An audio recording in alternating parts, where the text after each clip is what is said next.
No niin, tervetuloa tänne Aksonin seksuaalisuus- ja selkäydinvamma-webinaariin.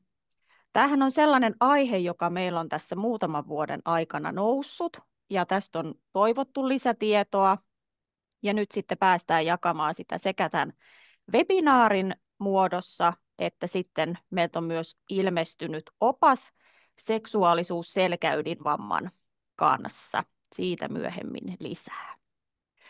Mä oon Alisia Perho ja työskentelen toiminnanjohtajana Aksonissa ja mulla on täällä mukana myös kollega Sara. Haluatko esittäytyä? Terve vaan kaikille. Mun nimi on Sara Väisänen ja mä oon täällä Aksonissa järjestökoordinaattorina. Tervetuloa kaikille mukaan tähän webinaariin. Kiitos Sara. Ja tosiaan meillä on tässä webinaarissa sekä seksuaaliterapeutin puheenvuoro että meidän kokemustoimijoiden puheenvuorot, mutta nyt on sitten pantava merkille, että kokemuspuhujien puheita ei tallenneta, tai ne eivät tule tänne kotisivuille näkyviin, vaan ne tulevat sitten käyttöön ainoastaan meidän vertaistukihenkilöiden koulutusmateriaaliin.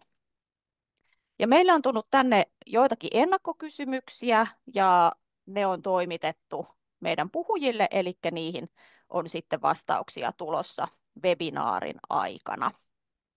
Ja tänään ollaan todella tämmöisen herkän aiheen äärellä, joten pidetään keskustelu asiallisena ja rauhallisena. Mutta seuraavaksi mennään sitten itse varsinaiseen asiaan, eli päästetään ääneen Henna, ole hyvä. Tuolta toi näytönjako nyt sitten päälle. Ihana olla tässä hetkessä teidän kanssa nyt tämä noin 45 minuuttia. Minä olen äänessä ja sen jälkeen sitten vapaampaa keskustelua. Ja hyvin lyhyesti kerron vaan minun taustoista, että millä silmälaseilla katselen maailmaa ja minkä takia sitten tässä hetkessä nyt tänään olen. Tosissaan minä olen Suikin Henna täältä Etelä-Savon alueelta, vaikuttelen fyysisesti Mikkelin seudulta minut löytää. Ja minä olen taustaltani toimintaterapeutti, tehnyt nyt 15 vuotta, 15 vuotta tuli täyteen. Sitten toimintaterapeuttina sekä tuolla pääasiassa yksityisellä puolella ja yrittäjänä nyt sitten 5 vuotta. Ja erityistason seksuaaliterapeutti olen sekä voimavarainen keskeinen työnohjaaja ja nyt tällä hetkellä myös opiskelen puheenvammaisten tulkkausta, koska kommunikaation mahdollistaminen on minulle sitten lähellä sydäntä.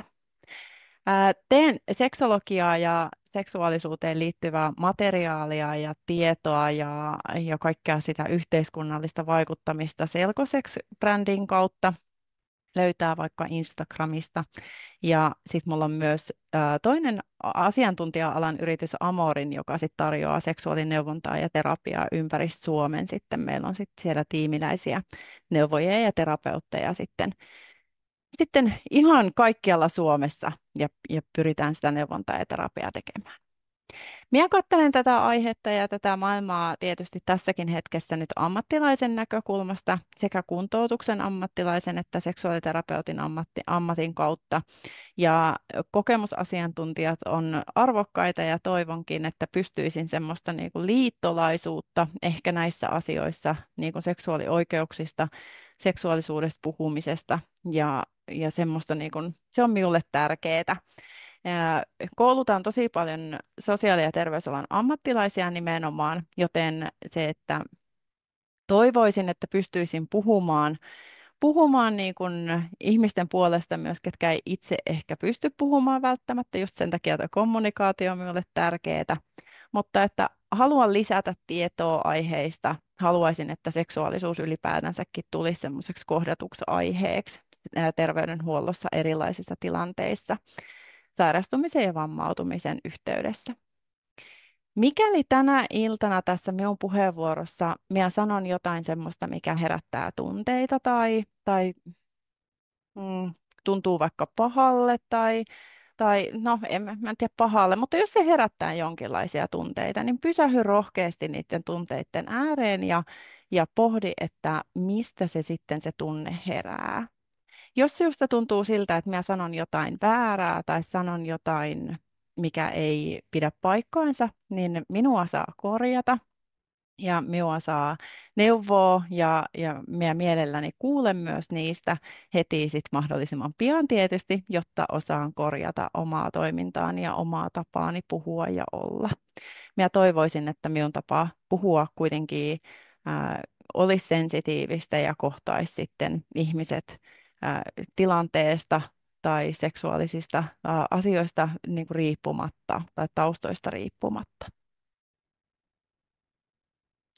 Ja minulle on tärkeää tosissaan myös semmoinen turvallinen tila, eli niin kuin Alicia tuossa sanoikin, että ollaan herkän aiheen äärellä ja tämä voi siis herättää erilaisia ajatuksia ja tunteita.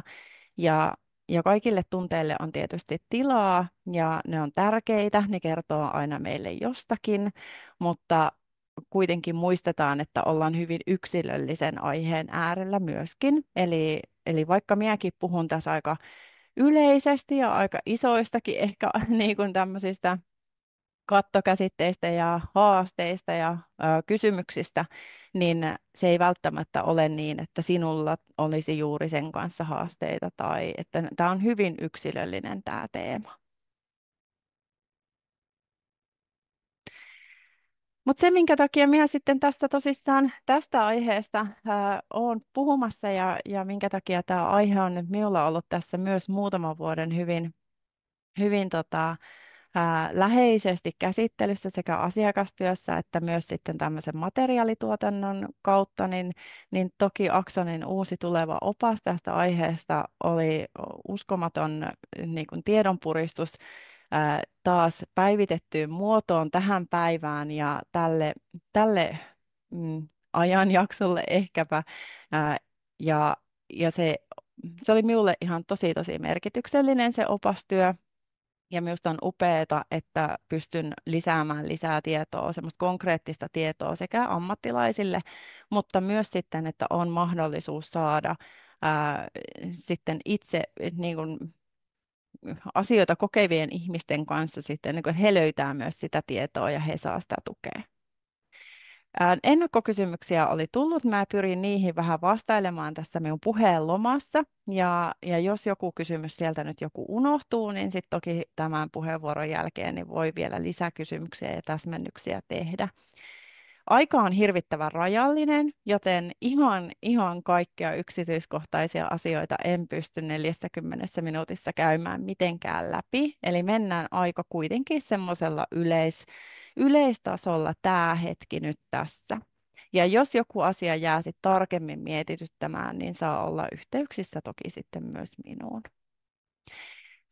Tehtiin kysely Aksonin kanssa yhdessä sitten tähän oppaaseen pohjaan ja sieltä kautta mä nostan vähän niitä kysymyksien vastauksia tähän pohjalle ja niiden kautta sitten myös käyn semmoista tietoa ja yleistietoa siitä, että mitä tämä selkäydinvamma ja seksuaalisuus sitten teemana nämä kaksi yhdessä, mitä kaikkia kysymyksiä tai ajatuksia siellä sitten ihmisillä saattaa olla sekä ammattilaisilla että selkäydinvammaisilla ihmisillä itsellään. Niin kuin mä sanoin, niin seksuaalisuus on herkkä aihe ja silloin kun meillä tulee elämään mahdollisesti sairastumista tai vammautumista, niin ei ole mitään semmoista niin kuin yksioikoista ohjetta tai neuvoa tai tietoa edes siitä, että tämä asia vaikuttaa näin ja tämä on sitten piste kaikkien kohdalla.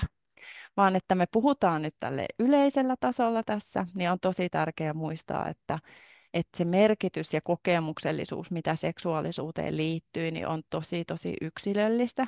Ja sen toki mä toivoisin, että sitä voitaisiin huomioida kaikessa siinä sekä puheeksi ottamisessa siellä terveydenhuollossa, mutta ylipäätänsäkin siinä kaikessa keskustelussa, mitä me seksuaalisuuteen liitetään. Seksuaalisuus herättää meissä kaikissa vähän niin kuin omanlaisia ajatuksia sanana, teemana. Seksi sanana ja teemana herättää meissä kaikissa omanlaisia ajatuksia.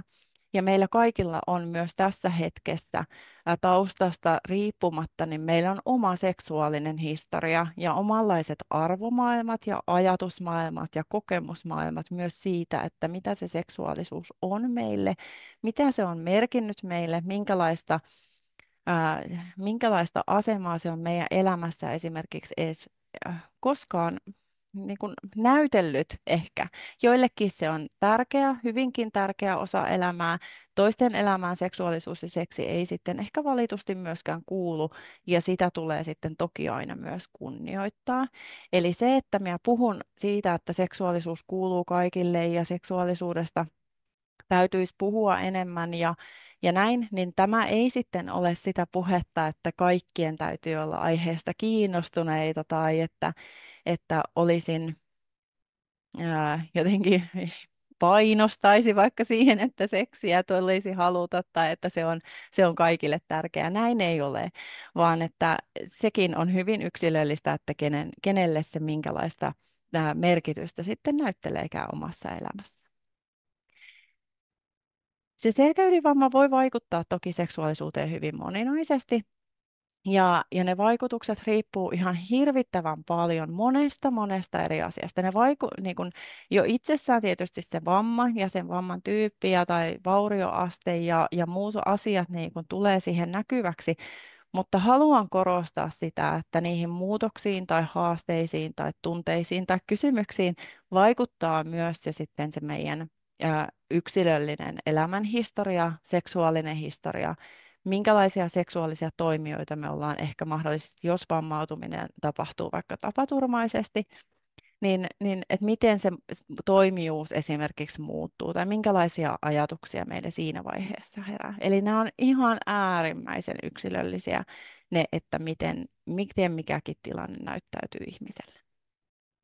Se vamman taso ja laatu näkyy tietysti semmoisena konkreettisena asiana, miten sitten näkyy sitten tietyt oireet tai tietyt haastekuvat tai tietyt sitten toimintakyvyn muutokset.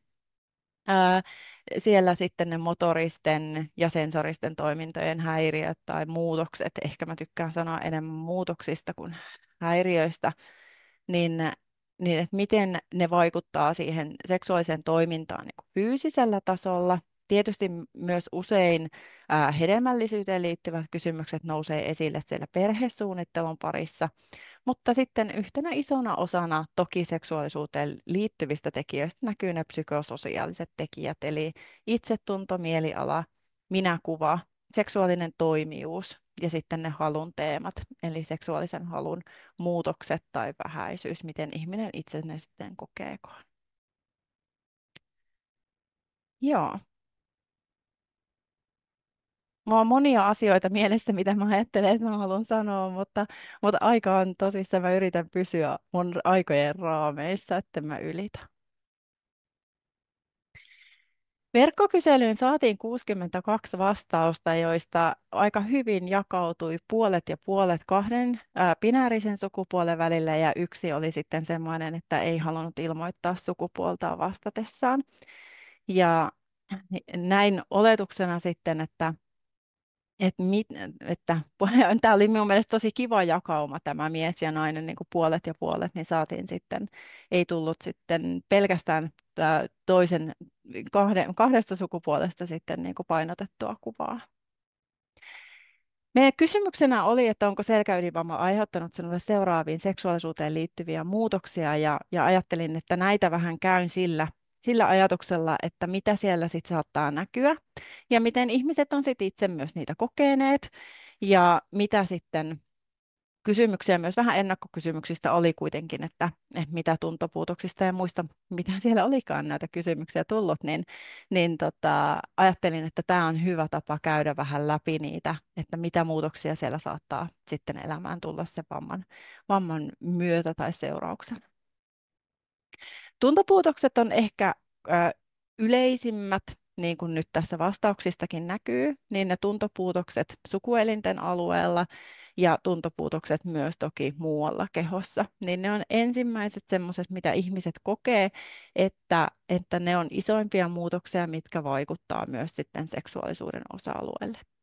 Toki ne tuntopuutokset voi sitten myös aiheuttaa huolta siitä sukuelinten toiminnasta, että kun ei oikein tiedä sitten, että miten voi toimia tai mikä on mahdollista, tai esimerkiksi myös vulvallisten ihmisten kohdalla, niin tuntopuutokset voisit aiheuttaa sen, että limakalvojen ärtymistä tai virtsatietulehduksia ei ehkä tunnista niin helposti, jolloin sitten tämmöisillä voi olla sitten muitakin ikävämpiä niin kuin seurauksia sitten, että jos vaikka tulehdus pääsee olemaan pitkään sitten virtsatiealueella ja sitä ei tunnisteta, niin siihen voi liittyä sitten myös huolta, että onko kaikki kunnossa, jos tuntopuutokset vaikuttaa siihen, että ei huomaa asioita. Tuntopuutokset on tosissaan, niin kuin sanoin, niin yleisimpiä sitä huolta aiheuttajia. Ne aiheuttaa myös haasteita siihen seksin toiminnalliseen toteuttamiseen. Ne voi hankaloittaa erektiota, ne voi hankaloittaa orgasmin saavuttamista, ja se tunnon muutokset tai yliherkistyminen, niin kuin, että muutokset ei välttämättä niin kuin, tarkoita pelkästään tuntopuutoksia, vaan se, että se tuntoaistimus voi olla niin kuin muuttunut hyvin, hyvin eri tavoin, ja joissakin tapauksissa myös semmoinen kiputunto voi olla sitten aktivoitunut, eli kosketus voi aiheuttaa myös jopa sitten kipua. Ja toki sitten ne voi vaikuttaa, että tuleeko vaikka yhdyntäkipuja tai kosketuksesta muuten sitten kipuja ihan mihin tahansa puolelle kehoa, mutta varsinkin sitten tässä kohtaa niin kuin seksuaalisuuteen liittyen niin sukuelinten. Paljon, kun mä pohjaan työtäni hirvittävän paljon tutkimuksiin ja myös luin ihan äärimmäisen ison kasan erilaisia tutkimuksia seksuaalisuuteen liittyen selkäydinvamman yhteydessä sitten opastakin varten, niin hyvin paljon seksuaalisuuteen liittyvät kysymykset ja tutkimukset keskittyy esimerkiksi hedelmällisyyden kysymyksiin tai sitten erektion kysymyksiin. Ja erektion myös siellä sitten sen ejakulaation kysymyksiin, mikä sitten vaikuttaa heti toki niihin hedelmällisyyden kysymyksiin. Mutta näin suoraan sanottuna on haasteellista ehkä seksuaalisuuteen liittyvässä keskustelussa se, että me keskitytään paljon erektioon tai me keskitytään paljon sukuelinten alueelle ylipäätänsäkin. Toki on aivan totta, että nämä sukuelimet vaikuttaa, niin kuin se on jotenkin niin kuin iso osa hyvin monen seksuaalisuutta ja sitä toiminnallista seksiä myös. Mutta että tämä on yksi sellainen teema, mitä mä ehkä haastan. En mä tiedä, no joo, haastan lempeästi, yritän haastaa sitä, että me voitaisiin seksuaalisuudesta myös keskustella vähän laajemmalla näkökulmalla, että mitä se ihmisille tarkoittaa ihmissuhteisiin, intiimiyteen, identiteettiin, toimijuuteen liittyvistä asioista, ettei se seksuaalisuuspuhe aina jäisi sitten siihen niin kuin jotenkin sukuelinten liittyviin asioihin, vaikka toki ne on yleensä ne ensimmäiset myös, mitkä ihmisillä on usein mielessä. No, seksin toiminnallisen toteuttamisen vaikeudet näkyy siinä heti neljäntenä ja siihen toki voi vaikuttaa sitten juurikin nämä tuntopuutokset. Mutta seksin toiminnallisen toteuttamiseen voi vaikuttaa myös sitten se erektio tai spastisuus tai emättimen kostumisen haasteet, haluttomuus, autonominen dysrefleksia, hyvin monet eri asiat sitten saattaa tietysti nyt tälle jälkikäteen on jälkiviisaus paras viisaus, niin olisin ehkä kysymysasettelun laittanut toisin, eli nyt me en saa tietää, että mitä se nimenomaan se toiminnallinen toteuttaminen sitten mitä vaikeuksia siihen sitten liittyy. Eli se voi olla näiden monien asioiden summa. Mutta mä ajattelen sillä tavalla, että seksuaalisuus on se laajempi kokonaisuus ja sitten se seksi on sitten itsessään jotain toiminnallista toteuttamista aktia yleensä sitten jollakin tavalla, että missä sitten ihmiset voi kokea haasteita. Seksuaalinen identiteetti voi voida oikein hyvin, mutta että sitten siinä seksin toiminnallisessa toteuttamisessa voi olla haasteita nimenomaan vaikka asentojen löytämisen vaikeutena tai orgasmin saavuttamisen vaikeutena. Itsetyydytyksen haasteet on tärkeitä kysymyksiä myös ihmisille. Ja se, että millä tavalla voi itsetyydytystä tehdä mihin on tottunut.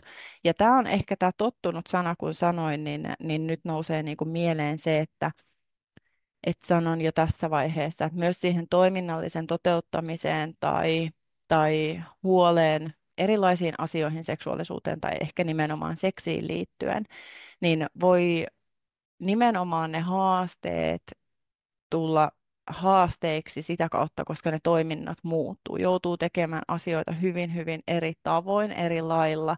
Ää, se, mihin, jos on tosissaan nimenomaan vaikka tapaturmaisesti se vamma tullut sitten, eli jos me ollaan rakennettu joku tietty seksuaalinen toiminta, mitä me ollaan aikaisemmin totuttu tekemään, meillä on tietyt usein myös vähän rutiineja siihen seksiin liittyen, jos on kumppani ja kumppaniseksiä sitten jonkun toisen kanssa. Myös itsetyydytykseen voi liittyä sitten erilaisia rutiineja. Ja sitten vamma haastaa sitä, että joutuukin muuttamaan aika isolla kädellä aina välilläkin niitä omia toiminnallisia tapoja, jolloin sitten ne voi näkyä myös vaikeuksina ja haasteina tietyissä tilanteissa. Toiset ei koe niitä sitten haasteina tai vaikeuksina, vaan että se luovuus ja ratkaisukeskeisyys löytää ne erilaiset tavat, mutta ja nyt tällä, että mä sanon, että jotkut löytää niitä ratkaisuja näin, niin nyt ei ole todellakaan tarkoitus siis vähätellä sitä kokemusta, että jotkut ihmiset kokee ne nimenomaan haasteina ja vaikeuksina. Ja ne kokemukset on todellisia ja niihin kokemuksiin tarvitaan ja toivon, että saataisiin tulevaisuudessa enemmän apua. Mutta myöskin se oli myös ilahduttavaa kyselyn avoimissa vastauksissa, eli niiden onnistumisten tai muutoksien niin kuin ilon jopa niistä asioista niin löytyminen. Ne itsetunnon muutokset ja seksuaalinen kanssakäymistä haittaavia pelkoja, nämä mä koen hyvin semmoisiksi niin kuin läheisiksi toisiaan olevia teemoja. Ja ne myös liittyy sit esimerkiksi haluun, seksuaaliseen haluttomuuteen. Ne voi liittyä vaikeuksiin parisuhteessa, jos on intiimi parisuhde elämässä. Mutta että hyvin usein se minäkuva, seksuaalinen toimijuus on sit siinä niin kuin muutoksessa ja murroksessa sen vamman kanssa, tai sitä täytyy rakentaa sitten ehkä eri tavoin niin kuin lähteä miettimään niitä asioita ja kuka minä olen ja millä tavalla rakennan tämän oman toimijuuden. Minkälaisia ihmissuhteita haluan elämään, jos ei ole vakituista intiimisuhdetta, niin mitä tarkoittaa uusien suhteiden luominen, mitä tarkoittaa irtoseksin harrastaminen, minkälaisia mahdollisuuksia on irtoseksille tai satunnaisille seksikumppaneille. Miten, niin kuin nämä kaikki kysymykset on hyvin luonnollisia ja hyvin yleisiä myös sitten, ja nämä tuli esille myös täällä kysymyksissä. Erektiovaikeudet ja siemensyöksy on näitä hyvin yleisestikin tutkittuja ja niistä löytyy tutkimuksiakin hirvittävän paljon. Tutkimusten mukaan noin ehkä 80% voi saavuttaa jonkin asteisen erektion sitten vamman jälkeen, mutta että usein se koetaan sitten, että se ei ole oikein riittävä, ehkä varsinkaan jos on penisemätin yhdyntätoiveissa sitten siinä toiminnallisessa seksissä, niin voi olla, että se erektio ei ole riittävä siihen yhdyntään. Myös refleksierektio, eli tämmöinen niin kuin kosketuksesta tuleva erektio voidaan kokea vähän häiritseväksi sinne arkeen, jos se erektio niin kuin tulee sitten vähän niin kuin kaikesta kosketuksesta, mutta usein sitten se niin kuin, refleksierektio ei sitten kuitenkaan ole myöskään useimmiten riittävä myöskään sitten ihan semmoisen niin kuin seksuaalisen toimintaan tai tyydytyksen saamiseen tai nautinnon saamiseen, eli sekin on vähän sitten semmoinen, ihmiset kokee sitä haasteelliseksi. Siemensyöksyyn liittyvät haasteet on yleisiä, eli se voi olla, että siemensyöksy on estynyt kokonaan, puhutaan ejakulaatiosta, tai sitten se, että se siemensyöksy voi olla kääntynyt sitten niin kuin vähän taaksepäin, tälleen retrogradisesti, ja niihin sitten erektion haasteisiin voi kokeilla erilaisia apuvälineitä ja välineitä, ne on hyvin tyypillisiä, mitä suositellaan, ja siellä olikin ennakkokysymyksissä muun muassa kondoomin ja penisrenkaan yhteiskäytöstä, niin kyllä voi käyttää oikein hyvin yhtä aikaa penisrengasta ja kondoomia, ei ole mitään estettä. Ja sitten samoin oli vähän kysymyksiä siitä kuuluisasta vertikoresta. Eli vibraattori on semmoinen, mistä on ihan tutkimusten mukaan hyötyä erektion tai ejakulaation ylläpitämiseen tai saamiseen. Ja meillä on ollut Suomessa aikaisemmin saatavilla Ferticare-laite, jota nykyään ei enää suomalaiset toimittajat toimita. Ja sitä on mahdollisuus tilata siis kyllä ulkomailta, mutta sen hinta on hyvin, hyvin korkea. Ja sinne se lähemmäksi 1 000 € sitten niin kuin kyllä valitettavasti nousee. Ää,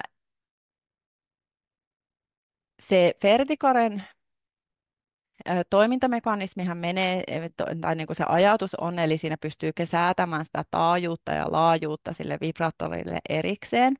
Ja sitä on tietyt tutkimukset, niin kuin, että se tietty taajuus, joku 100 hertsiä ja tietty jutut on niin kuin ne, millä toimii kaikkein parhaiten.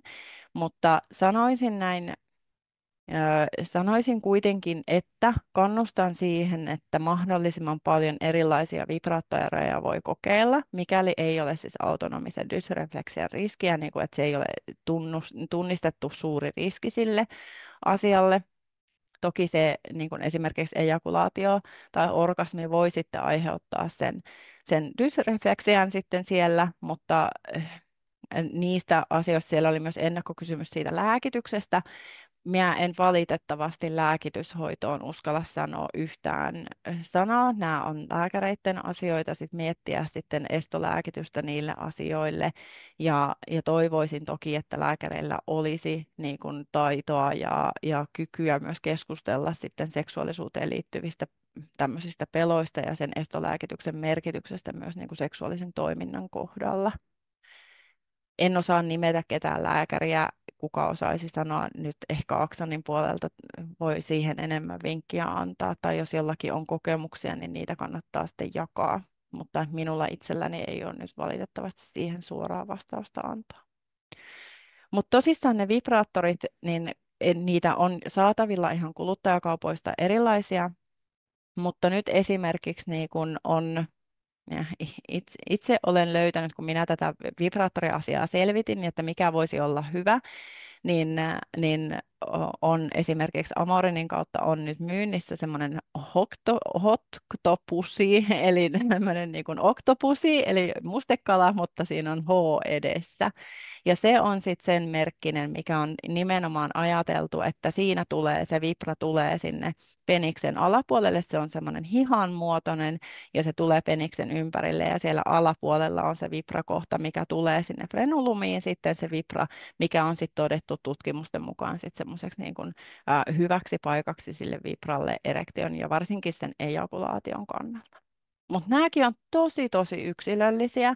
Se, että joillekin se vibra voi tuntua tosi pahalta ja jos se tuntokokemus on muuttunut tai se on herkistynyt, niin se voi olla, että se vibra ei niin kuin, että se ei myöskään toimi tai se tuntuu ärsyttävälle tai se tuntuu ikävälle. Ja sen takia minä niin kun en uskalla sanoa mitään semmoista, että vibraattori toimii aina, koska niin se ei valitettavasti ole. Myöskään Satisfyer ei ole taattu orgasmin tae. Eli tässäkin on vaikka kuinka niin kuin mainostetaan, että Satisfyerilla saa aina orgasmin, niin toiset ei siitä pidä ollenkaan siitä laitteesta ja sillä ei saavuta orgasmia. Eli kokeilla voi. Toki sitten, jos siellä on se niin kuin korkea autonomisen dysrefleksian riski, niin siinä kohtaa minä sanoisin, että täytyy olla lääkärin konsultaatio siitä asiasta ennen kuin lähdetään siis kokeilemaan sitten mahdollisesti vibraattoria.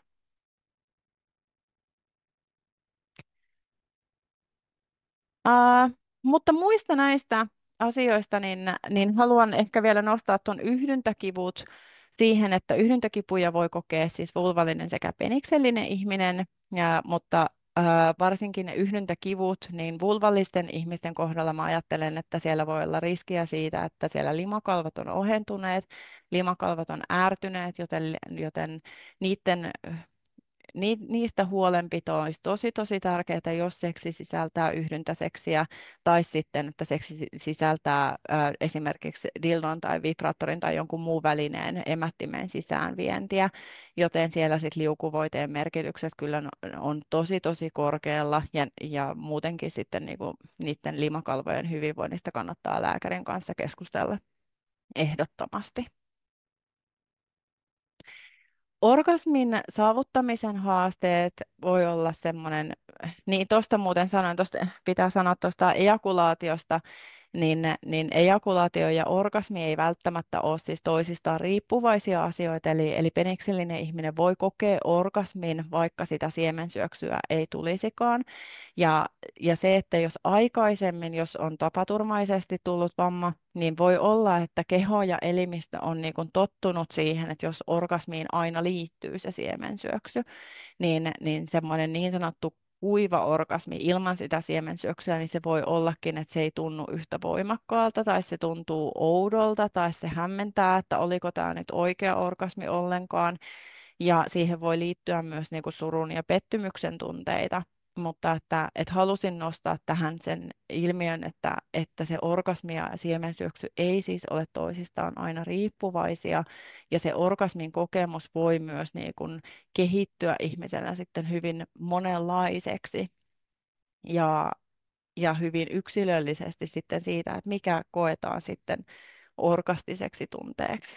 Toki jos tuntoa ei ole sukuelinten alueella ollenkaan, niin orgasmin ja nautinnon se niin kuin eri niin kuin kehon kohdista voi sitten alkaa löytämään myös erilaisia orgastisia tunteita ja erilaisia kokemuksia sitten siihen nautintoon. Eli myöskään se orgasmin kokemus ei välttämättä ole ollenkaan sukuelimiin liittyvä asia, vaan että orgasmi voi kokea hyvin monella eri tavalla.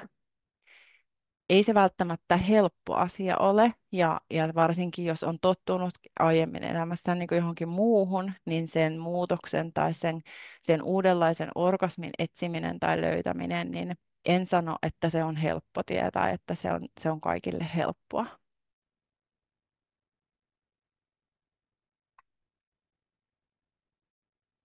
Mitä niihin ratkaisuihin sitten niin kuin näihin asioihin liittyen, niin mä kokosin tähän, että siihen yleensä liittyy 3 asiaa.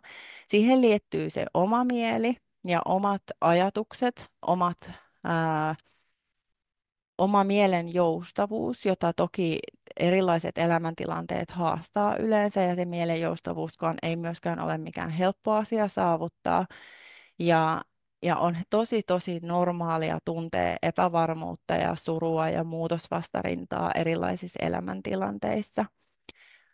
Se seksuaalisuuden rakentaminen yleensä vaatii tosi paljon uteliaisuutta ja halua kokeilla ja uskallusta etsiä uusia tapoja kokea sitä nautintoa ja läheisyyttä.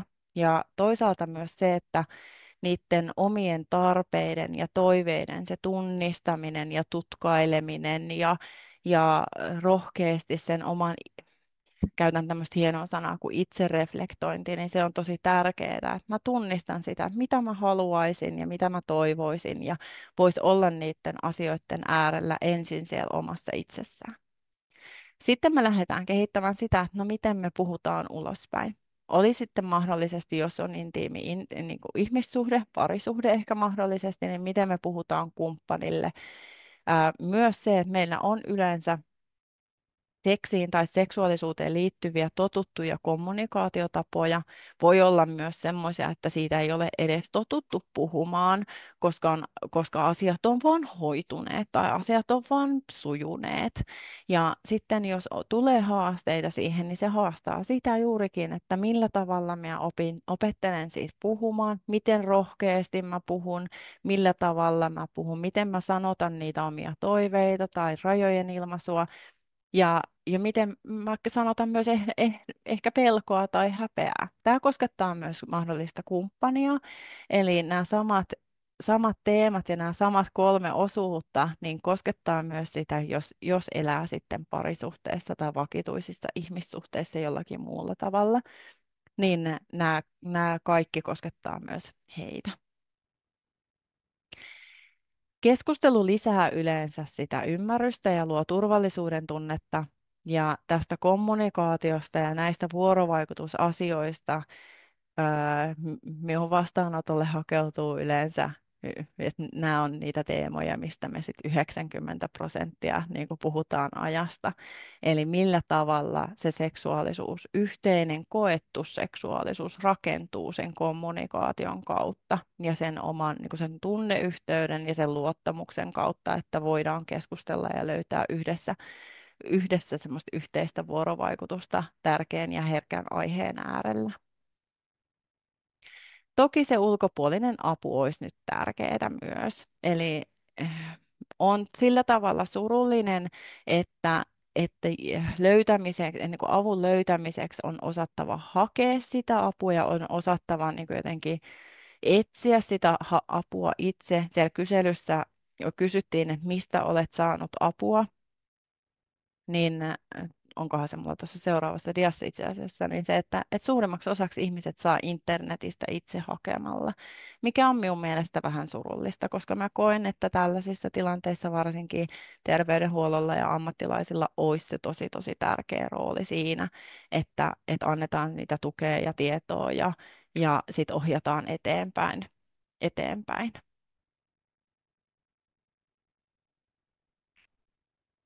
No kyllä. Mitä mieltä olet saanut saamastasi tiedosta ja tuesta liittyen seksuaalisuuteen? Niin 62 vastaajasta niin kohtalaiseksi koki 27, mikä on minun mielestä ihan tosi jopa ilahduttava kuulla, mutta on kyllä vielä tosi paljon en ole saanut tietoa tai että on kokeneet tiedonsaannin huonoksi. Mutta olin ilahtunut kuitenkin, että tietoa jollakin tasolla ihmiset ovat saaneet. Tietoa oli saatu tosissaan eniten netistä itse, ja siitä minä olen surullinen, koska mä ajattelen, että kyllä terveydenhuollosta sen tiedon tai eteenpäin ohjauksen tulisi kyllä olla aktiivisempaa. Seksuaalineuvojalta tai terapeutilta 26 ihmistä ja lääkäriltä 25. Itse olin surullinen toimintaterapeuttina, koska siellä oli nolla toimintaterapeuttia, keneltä oli saatu tietoa. Niin siitä olin itse olin surullinen, että kuntoutuksen ammattilaisilta tietoa ei oltu saatu. Puheeksi ottamisesta, koska tiedän, että ammattilaisiakin myös täällä kuuntelee ja toivottavasti kuuntelee myös jälkikäteen tallennetta, niin että missä vaiheessa seksuaalisuudesta puheeksi ottamista täytyisi tehdä ja mitä se puheeksi ottaminen on. Tästä mä oon tosi vähän tiukka, mutta vastuu seksuaalisuuden puheeksi ottamisesta on aina ammattilaisella. Tutkimusten mukaan oli melkein sairausryhmä, vammaryhmä, mikä tahansa oli niin kuin siellä ihmisen taustalla, niin potilaat, asiakkaat toivovat, että ammattilainen ottaa asian puheeksi, koska he ei tiedä, keneltä voi kysyä. No, valitettavasti myös tutkimustiedoissa sanotaan, että sote-alan ammattilaiset odottaa, että asiakkaat ottaa sen asian esille. Eli minullekin paljon perustellaan sitä, että kyllä minä puhun sitten, jos potilas tuo sen aiheen esille. Mutta sitten kun tässä on se tilanne, että kumpikaan ei ota sitä asiaa keskusteluun, niin kumpikaan ei myöskään tiedä, että siitä asiasta voi tai tulisi puhua. Ja tässä tosissaan se vastuu on aina ammattilaisella. Asiakas, potilas, millä mä itse puhun asiakkaista, niin asiakas itse kyllä osaa rajata sitten sen, että jos hän ei halua puhua, hänellä on jo tietoa tai että hän ei tarvitse apua. Niin hän kyllä osaa sen asian rajata sitten ja sanoa, että kiitoksia, mutta että en tarvitse tähän aiheeseen nyt tällä hetkellä tietoa. Voi olla, että varsinkin sit, niin kuin, että jos se on tapaturmaisesti tapahtunut, niin ihmisen niin semmoiset seksuaalisuuteen tai seksiin liittyvät mietteet voi jäädä taka-alalle siinä uuden niin kuin äärellä tai elämänmuutoksen äärellä, mutta voi olla myös, että ne herää myös hyvin niin kuin nopeastikin, ne ihan konkreettiset kysymykset. Vähän riippuen taas siitä ihmisen yksilöllisyydestä, että miten tärkeä aihe se vaikka on ollut. Jos se on tosi tärkeä aihe ollut elämässä, niin toki ne herää hyvin nopeastikin. Sen takia siellä ennakkokysymys, että missä kohtaa tulisi seksuaalisuuteen liittyvät niin kuin aiheet ottaa puheeksi, niin mulla ei valitettavasti tähänkään ole mitään niin kuin vastausta, yksioikoista vastausta, koska toisille ihmisille ne nopeastikin, hyvin jo siellä akuuttivaiheessakin voi olla tärkeitä, ja toisille ne asiat herää sitten vasta mieleen, kun esimerkiksi on kotiutumisen tai arjen tai intiimin ihmissuhteen aika. Eli ei ole mitään yksioikoista vastausta. Mä toivoisin, että se seksuaalisuus olisi sisällytetty tosi rutiininomaisesti terveydenhuollon siellä alkuarviointiin, jolloin se tuodaan heti esille, että täällä tämä aihe on myös niin kuin luvallinen ja käsitelty ja meiltä löytyy tähän tietoa. Ja sitten, että sitä rutiininomaisesti aina otettaisiin siinä matkan varrella esille, että hei, että tästä asiasta onko nyt jotain kysyttävää. Ja sitten taas asiakas voi itse rajata, että haluan keskustella tai en. Ja se, että asiakas jos sanoo, että en halua puhua tästä aiheesta, niin se ei tarkoita sitä, etteikö ne kysymykset voisi herätä joskus myös myöhemmässä vaiheessa. Eli on tosi tärkeää vaan aina tuoda se, että hei, tälle aiheelle on myös mahdollisuus. Et kyllä mä niinku ajattelen silleen, että jos me omaksuttaisiin semmoinen terveydenhuollossa semmoinen asenne, että se seksuaalisuus kuuluisi siihen perustyöhön ja kaikilla olisi siinä tärkeä rooli, niin siitä tulisi semmoista yhteistoiminnallista toimintaa. Ja että se ei ole semmoista, niinku, että joku muu aina kysyy tai joku muu on varmaan tästä puhunut. Kyllä se lääkäri on varmaan puhunut tai on varmasti ohjattu seksuaaliterapeutille ehkä ihminen. Eli me aina jotenkin ajatellaan, että se on jonkun muun vastuulla. Mä toivoisin, että se keskustelu olisi semmoista selkeää ja valmiita kysymyksiä antavaa ja semmoista rohkeaa myös, että hei, että mistä aiheesta kaipaat tietoa tai millä tavalla kaipaisit apua saatavan.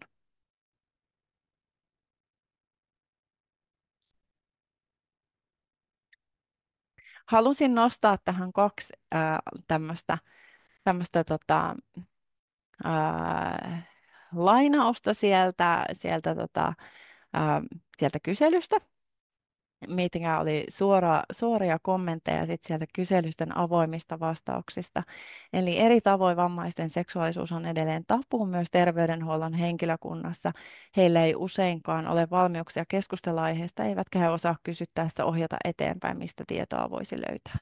He eivät myöskään muun hoidon ohella ota koskaan asiaa oma-aloitteisesti puheeksi, vaan vammaisen henkilön on itse oltava hyvin avoin ja rohkea ja tehtävä avaus tässä asiassa. Seksuaaliterapeutin ohjausneuvonta alkuun pyytämättä ennen kuin tulee ongelmia. Silloin edes on tietoa, mistä voisi saada apua kyseenomaisiin asioihin. Puolisot voivat vain lamautua olemassa oleviin tilanteisiin. Jos seksuaalisuusasiat olisivat reilassa, vaikuttavat voimavarana kaikkiin muihinkin elämän osa-alueisiin parisuhteissa tai sinkkuna.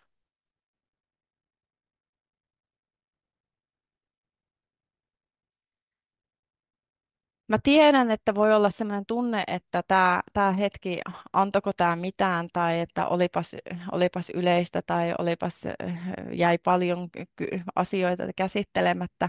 Se on varmasti ihan todellinen se tunne, koska aika on niin rajallinen. Mutta mä haluaisin, että mitä tästä hetkestä niin ottaisitte varsinkin mukaan, niin sen ajatuksen, että niiden omien mietteiden kanssa ei tarvitse jäädä yksin. Ja vaikka minä sanoisin, että se ei asiakkaiden vastuulla se avun antaminen ole, mutta että tässä vaiheessa niin kertokaa rohkeasti terveydenhuollossa hoitokontakteille, että kaipaatte apua ja vaatikaa sitä apua.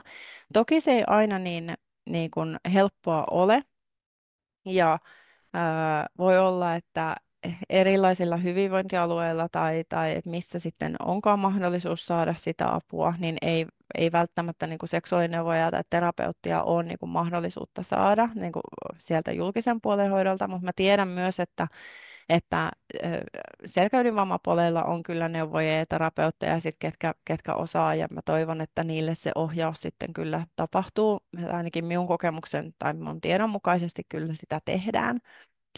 Mutta että pyytää sitä apua. Myös sitten, jos on mahdollisesti vakuutusyhtiö mukana niin kuin siinä tilanteissa, niin on mahdollista saada vakuutusyhtiön maksusitoumusta, että jos lääkäri sitten on kirjoittanut, että seksuaalineuvontaan tai terapiaan niin kuin on tarvetta, niin hyvin usein voi olla mahdollista vakuutusyhtiöltä saada sitten niin kuin maksusitoumus sitten neuvontaan tai terapiaan.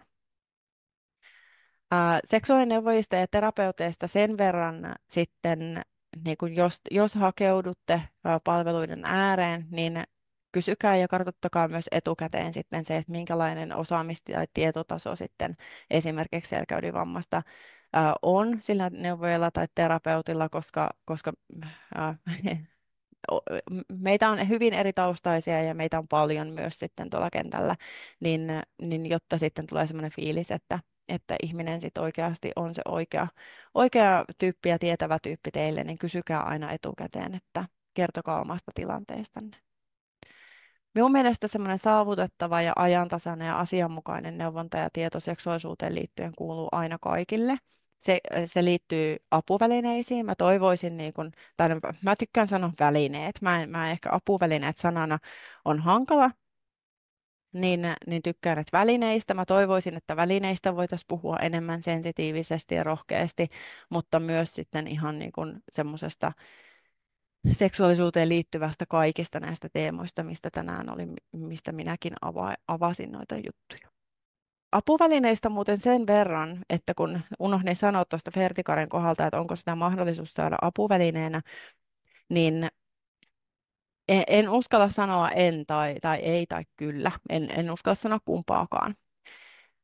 Mikä minun henkilökohtainen kokemus ja tieto ja tämmöinen niin kuin kentältä on, niin todennäköisempää on, että sitä ei saa apuvälineenä.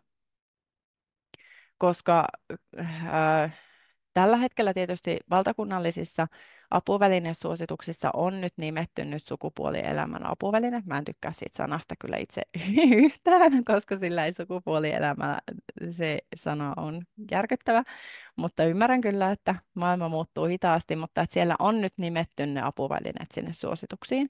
Mutta tällä hetkellä myöskään hyvinvointialueella apuvälineiden niin kun se konkreettinen myöntäminen sitten niin kun näiden osalta, niin siellä on vielä hyvin hajanaisia toimintamalleja ja erilaisia toimintamalleja ympäri Suomen, joten en uskalla sanoa mitään yhtenäistä linjaa, että sen varmasti saa tai tulisi saada.